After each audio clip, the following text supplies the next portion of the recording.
നമ്മുടെ കേരളത്തിൽ LDF സർക്കാർ ഭരിച്ചാലും UDF സർക്കാർ ഭരിച്ചാലും ജനങ്ങൾക്ക് മനസമാധാനത്തോടു കൂടി കിടന്നുറങ്ങാൻ സാധിക്കുന്ന ഒരു രാഷ്ട്രീയ സാഹചര്യമാണ് നമ്മുടെ സംസ്ഥാനത്ത് നിലകൊണ്ട് പോകുന്നത്.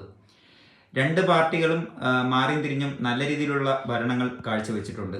ലോക്സഭ ഇലക്ഷന് മുന്നോടിയായി നിരവധി കോൺഗ്രസ് പ്രവർത്തകർ കോൺഗ്രസ് വിട്ട് അത് BJPയിലേക്ക് കൂടുമാറുന്നത് പല തവണയായിട്ട് നമ്മൾ കണ്ടിട്ടുണ്ട്. പക്ഷേ ഇത് ഒരു രാഷ്ട്രീയ ആയുധമായിട്ട് എടുക്കുന്ന CPM അതുപോലെ തന്നെ LDF സർക്കാർ, നിങ്ങളൊരു കാര്യം ചിന്തിക്കേണ്ടത്, നിങ്ങളിപ്പോൾ പറയുന്ന ഒരു മുദ്രാവാക്യമുണ്ട്, ഇന്നത്തെ കോൺഗ്രസ് നാളത്തെ BJP എന്നുള്ള ഒരു മുദ്രാവാക്യം.